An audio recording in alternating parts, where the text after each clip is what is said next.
सभी माताओं बहनों और भाइयों को मेरा प्रणाम। आज का विषय जो है वो है योग। तो हम योग पर बात करते हैं। उससे पहले बता दें कि योग जो है एक बहुत वास्ट नॉलेज है और जो योग शिक्षक होते हैं वो इस नॉलेज को अलग अलग जो भाग है योग के उनसे ग्रहण कर और इस नॉलेज को आप तक पहुंचाते हैं। और जो दोस्तों आज विषय हम बात करने जा रहे हैं, ये विषय सबसे महत्वपूर्ण इसलिए है कि ये योग शिक्षकों से जुड़ा नहीं, ये योग के साथ साथ सारे समाज से जुड़ा हुआ विषय है। तो बहुत ध्यान से सुनेगा। हम बात करने जा रहे हैं योग विषय के साथ समाज कल्याण की भी, जन कल्याण की भी। देखिए दोस्तों, एक तो आपको पता ही है कि योग जो है वो निरोगी बनाने में कार्य करता है। और जब निरोगी होगे तो जो बाकी जो एलोपैथी मेडिसिन सिस्टम है या और संस्थान है उनके पास क्या नहीं होगा, रोगी। तो अगर आप निरोगी होगे तो उनके पास नहीं होगा रोगी। चलिए आगे करते हैं। सबसे पहले तो दोस्तों देखें, जैसे अगर एमबीबीएस डॉक्टर बनना है और या बीएमएस डॉक्टर बनना है, बीयूएमएस डॉक्टर बनना है, बीएचएमएस डॉक्टर बनना है, तो आपको उसमें स्टडी करनी पड़ेगी। आप उसको अध्ययन करेंगे, उस नॉलेज को अध्ययन करेंगे। इसी प्रकार योग का भी एक जो है अध्ययन किया जाता है, उसकी भी एक डिग्री है। परंतु इसके साथ साथ आपके लिए सबसे घातक जो है वो ये है कि प्रत्येक प्रणाली की जैसे इसमें भी बहुत सारे ऐसे व्यक्ति जो इन्वॉल्व हैं जिनको योग के अंदर कोई भी शिक्षा ग्रहण नहीं कर रखी और ना ही योग के क्वालिफाइड है। अब मैं क्वालिफाइड के मतलब ये कहूँगा कि जो व्यक्ति पूरे वर्ष, जैसे हमारे पूरे भारत में जो एक प्रोसीजर है कि व्यक्ति को क्वालिफाइड कहाँ कहा जाता है, जिस व्यक्ति ने यूजीसी मान्यता प्राप्त किसी यूनिवर्सिटी से इसमें डिप्लोमा डिग्री और या मास्टर डिग्री प्राप्त की हुई है, उसको हम क्वालिफाइड कहते हैं। और जो व्यक्ति जो कहते हैं कि हम किसी संस्था से कोर्स कर लिया, किसी और से व्यक्ति से कोर्स कर लिया, उनको हम कहते हैं जोलाशब डॉक्टर। तो ये आपको देख सबको पता ही है। जैसे कहते हैं एक बड़ी पंजाब अपना हमारी बड़ी फेमस एक वो है कहावत है, नीम हकीम खतरा है जान, तो वो वाला हाल हो जाता है। और ये रियलिटी है। आप जिस भी क्षेत्र में रह रहे हैं आपको उस क्षेत्र में ही मिल जाएंगे ऐसे व्यक्ति जो टीवी से देखकर या किसी बाबा को फॉलो करते हुए या किसी व्यक्ति को फॉलो करते हुए या किसी योग अलायंस से या ऐसे कई संस्थानों से जो क्यूसे जैसी संस्थानें हैं या आगे जो चेंज हो रही हैं, जैसे 100, 200, 400, 600, 800 घंटे का जो कोर्स करके आपके समक्ष होंगे, वो अपने आप को योग टीचर कहेंगे, योग गुरु कहेंगे और अपने आप को योग थेरेपिस्ट भी कहेंगे। तो दोस्तों इनसे बचने का तरीका बताता हूँ आपको। सबसे छोटी छोटी बातें बता रहा हूँ। सबसे पहले इन जैसे व्यक्तियों को पकड़ा जाए, पकड़ के इनसे कुछ चीजें पूछें कि हाँ जी हमें ये बताएं आपने योग के अंदर कौन सी डिग्री की है, आप योग की कौन सी पद्धति के अंदर जो कार्य कर रहे हैं। देखिए योग की कई तरह की योग की जो विभिन्न योग हैं, अलग अलग ऋषि मुनियों ने अपने तरीके से इसको बताया है। तो उसमें देखा जाए तो उसमें ज्ञान योग भी है, भक्ति योग भी है, लय योग भी है, अष्टांग योग भी है, काफी सारे योग हैं इसमें। अब मैं आज मॉडर्न योग की बात नहीं करूंगा जो आजकल विन्यास योग जो है और योग चल रहे हैं। तो ऐसी योग की पद्धतियां होती हैं, किस पद्धति में कार्य कर रहे हैं। तो पहले उनसे ये पूछें। दूसरा उनको पूछे प्राणायाम जो करवा रहे हैं या आसन जो करवा रहे हैं उस आसन के लाभ क्या है, किस व्यक्ति को आसन नहीं करने हैं। और साथ ही साथ ये जरूर पूछें कि आसन में श्वास की प्रणाली क्या रहेगी, श्वास लेना कब है और कब छोड़ना है आपको, और श्वास का अनुपात क्या रहेगा। ये छोटी चीजें हैं, नोट कर लीजिए। आप उनसे पूछ सकते हैं। साथ ही साथ और क्या कर सकते हैं, और आप उनसे पूछ सकते हैं कि योग करवा रहे हैं हमें, जिस प्रकार से योग जिस भी पद्धति में योग करवा रहे हैं उस पद्धति में कितने आसन हैं, कितने प्राणायाम हैं और इसके और क्या भाग हैं। देखिए एक चीज बताता हूँ, अगर हमने किसी जगह जाना है, मतलब अब्रॉड जाना है हमने किसी जगह पर, तो हम ऐसे नहीं घर से निकलते सीधे उड़ के वहां पर पहुंच जाते हैं।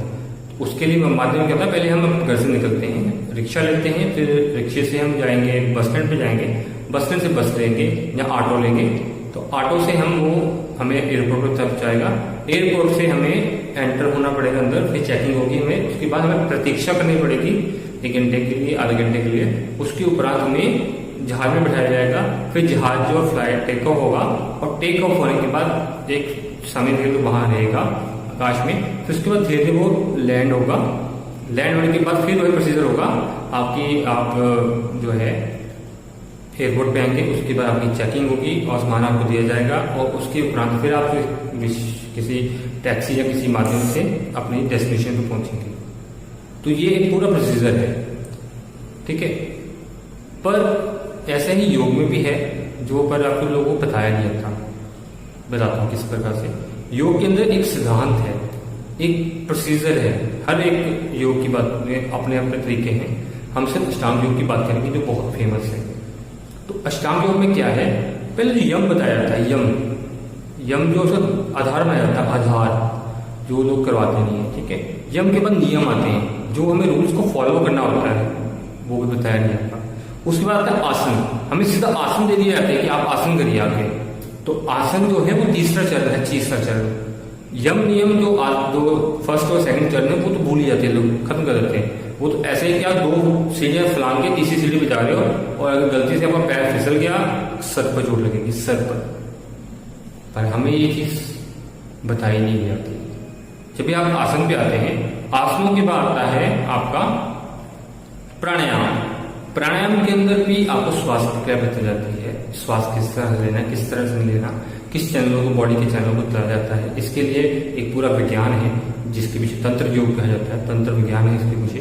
जो हमारे तंत्र के भी अंदर बहुत सारे लोग आपको मिसगाइड करेंगे, मिसलीड करेंगे कि ये तामसिक है, ये तो उन चीजों को लेके लगे चला है, ये इस चीजों को लेके चला है। तो ऐसा नहीं है। तंत्र मतलब आपके शरीर के अंदर जो विद्यमान आपकी नाड़ियां हैं, तंत्र जो है आपके शरीर के अंदर, उसके अंदर जो एनर्जी फ्लो कराना है, उसको तंत्र योग कहा जाता है। और ये बहुत ही इफेक्टिव है। तो जिन लोगों को पता है प्राणायाम के बाद हमारी शुद्धिकरण कैसे होता है और नाड़ियां हमारी कैसे एक्टिवेट होती है, ईड़ा पिंगला कैसे कार्य करती है, वो लोग आपको ये प्राणायाम की विधियां बता पाएंगे। उसके उपरांत हम प्राणायाम के बाद आते हैं प्रत्याहार। प्रत्याहार भी आपको कोई व्यक्ति नहीं बताता किस तरह से आपने अपने इंद्रियों को संकुचित करना है और किस तरह से अपने आप को एक दृढ़ बनाना है, वो नहीं बताता आपको। आसन करते हैं और बस दैट्स ऑल। ये है आज के जो सो कॉल्ड झोलाछाप योग टीचर। उसके बाद आसन, प्राणायाम, प्रत्याहार, उसके बाद ध्यान, धारणा। धारणा क्या है कि कोई चीज को आपने ग्रहण करना है, उसके लिए पेशेंस चाहिए आपको, बहुत अपना माइंड सेटअप चाहिए। जबकि आप देखेंगे कि आजकल जो योग टीचर आपको योग करवा रहे हैं, उनका खुद पर कंट्रोल नहीं होता, ठीक है। तो वो आपको कैसे सिखाएंगे, किस तरह से सिखाएंगे आपको, तो ये बड़ी चीज है। उसके बाद ध्यान लगाना। हम कह रहे थे मेडिटेशन कर रहे हैं, व्यक्ति मोबाइल में देख रहा होता है, साथ साथ भजन चल रहे होते हैं, मेडिटेशन हो रही है। तो ऐसे मेडिटेशन नहीं होती। मेडिटेशन के लिए बहुत अलग अलग प्रोसेस होते हैं, जिसको आपको अपने चरण में कर सकते हैं। पहले आप एक बिंदु पर करें, फिर उसके बाद बड़ी बड़ी चीज पे कर सकते हैं, बिंदु पर करें, बिंदु के बाद आप अंतर्मन में कर सकते हैं, फिर उसके बाद अंतर्मन के अंदर गहराइयों में जा सकते हैं। और ये बड़े स्टेप होते हैं, इसमें बहुत ध्यान से करवाए जाते हैं। पर आजकल हम क्या कहते हैं कि आंखें बंद कर लो, एक या बिंदी पे लगा लो, तो त्राटक कर लो। त्राटक एक पार्ट ऑफ है षटकर्म। जो त्राटक है षटकर्म का पार्ट है, पर उसको रिप्रेजेंट ऐसे किया जाता है कि आप मेडिटेशन कर रहे हो। आप आंखें बंद कर लो, दिमाग में कुछ चल रहा है आपके, घर पे क्या हुआ, आज खाना क्या बनेगा, आज मुझे खाने में क्या चाहिए, और वहां पे उसने ये बोला था, उससे मुझे गुस्सा है, दिमाग में चल रहा होता है। और हम क्या कर रहे हैं, आंखें बंद की हुई, हम मेडिटेशन कर रहे हैं। मेडिटेशन में लेके जाने की भी प्रोसीजर होता है, एक विधि होती है, और हर व्यक्ति नहीं लेके जा पाता। इसके लिए शिक्षा का होना बहुत आवश्यक होता है। इसलिए जो शिक्षा करवाई जाती है यूजीसी अप्रूव, जो यूजीसी मान्यता प्राप्त यूनिवर्सिटीज है, कॉलेजेस में, उसमें बहुत ये ध्यान रखा जाता है चीज़ों का। तो ये चीज़ें आपको यहाँ पर नहीं मिलेंगी। जो सो कॉल्ड बाबा जी, जो ऐसे व्यक्ति आपको योग करवाते हैं, ये चीज़ें नहीं करवा पाएंगे आपको, और बेसिक नॉलेज नहीं होती उनको। तो इससे सबसे बड़ा खतरा क्या है, मैं सबसे बड़ी खतरे की बात करने जा रहा हूँ। इससे सबसे बड़ा खतरा जो है वो ये है, समाज को योग से, जो गलत योग टीचर हैं उनके माध्यम से योग से विश्वास होता जाएगा। आजकल जिम ट्रेनर भी योग करवाने लग जाता है, कराटे वाला व्यक्ति भी योग करवाने लग जाता है।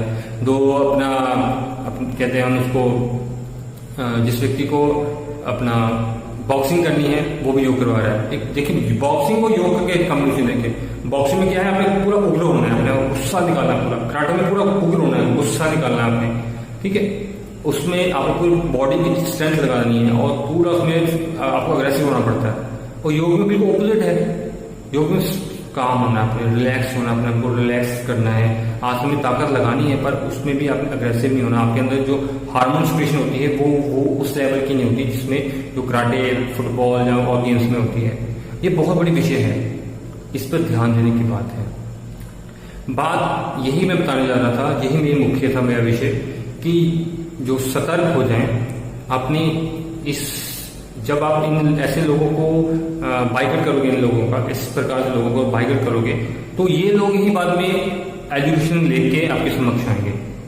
अभी तो ये है कि हमारा काम चल रहा है, पैसे मिल रहे हैं, पैसे मिल रहे हैं और चलाए जा रहे काम।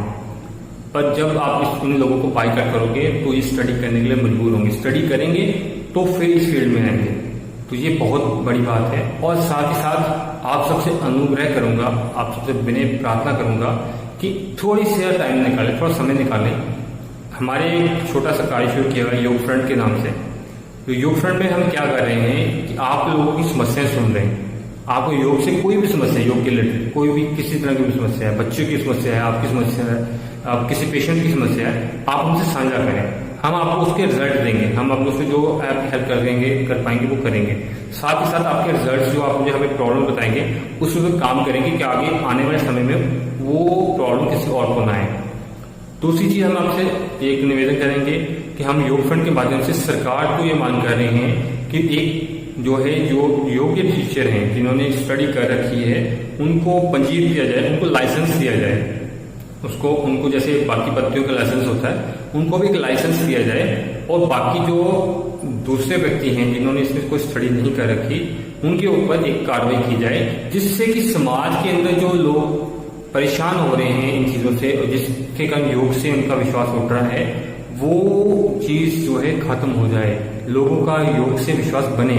और इससे सबसे बड़ा फायदा क्या होगा कि हम आने वाले समय में जो योग के माध्यम से निरोगी होंगे, हमें एलोपैथी मेडिसिन के ऊपर डिपेंडेंट नहीं होना पड़ेगा, छोटी छोटी बीमारियों के लिए हमें भागना नहीं पड़ेगा और एक दवाई खा के 2 बीमारियां और इन्वाइट करनी नहीं पड़ेंगी। तो ये सारी चीजें आप योग के माध्यम से कर सकते हैं। मैं इसी विषय में अपने सभी जितने भी आयुर्वेद आचार्य हैं, जितने भी हमारे होम्योपैथी हैं डॉक्टर्स हैं, जितने हमारे यूनानी डॉक्टर्स हैं, उन सबका अनुरोध करूंगा। जो मेरे स्टूडेंट रह चुके हैं आयुर्वेद डॉक्टर्स, उनसे भी मैं अनुरोध करूंगा कि प्लीज आगे आए, सपोर्ट करें। इसको ये मत देखें कि आप एक जो है कि योग की लड़ाई है, ये सिर्फ एक योग की लड़ाई नहीं है, ये पूरे समाज की लड़ाई है।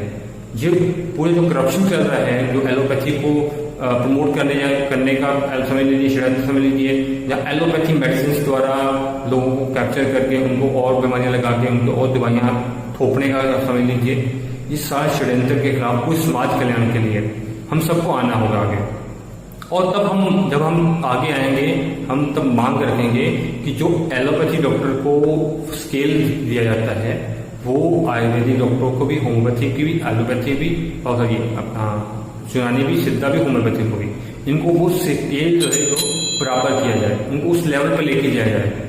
तो इसलिए अभी समय है, आप सबसे अनुरोध करूंगा कि अपनी ये मुहिम को, जो योग फ्रंट की मुहिम है, ये आपकी अपनी मुहिम है और पूरे समाज की मुहिम है, तो इसके साथ जुड़ें। और सभी लोगों को अनुरोध करूंगा, मैं अपनी इस वीडियो के नीचे आपको लिंक दे रहा हूं, उस लिंक पे जाएं, अपनी कंप्लेंट्स बताएं हमें। हमारा टेलीग्राम का अपना एक जो है असिस्टेंट है जो 24 घंटे आपकी जो हेल्प में खड़ा रहेगा, आप उसको इस्तेमाल करें।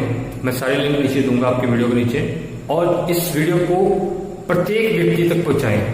आप चाहे व्हाट्सएप करें, चाहे आप टेलीग्राम करें, फेसबुक मैसेंजर यूज करें, आप जो भी मैसेंजर यूज करते हैं उसके माध्यम से इसको शेयर करें। मैं इसको अपलोड करूंगा, मेरा यूट्यूब चैनल पे भी अपलोड करेंगे हम, और हमारे फेसबुक पे भी चैनल करेंगे, और मेरे पर्सनल फेसबुक पे अपलोड होगी। ये सेम वीडियो आपको अवेलेबल होगी, आप इसको शेयर कर सकते हैं और किसी व्यक्ति को, भाई बहन या मेरे किसी शिष्य को इस वीडियो कॉपी चाहिए होगी तो मुझे वो मैसेज कर दे, मैं उसकी कॉपी भी आपको डायरेक्ट आपके पास पहुंचा दूंगा। जो सीधा आपके पास पहुंचेगी वीडियो की कॉपी भी, तो आप इसको शेयर भी कर सकते हैं। तो इसी के साथ मैं अपनी वाणी को विराम देता हूँ। आप सबको मेरा धन्यवाद। जय हिंद, जय भारत।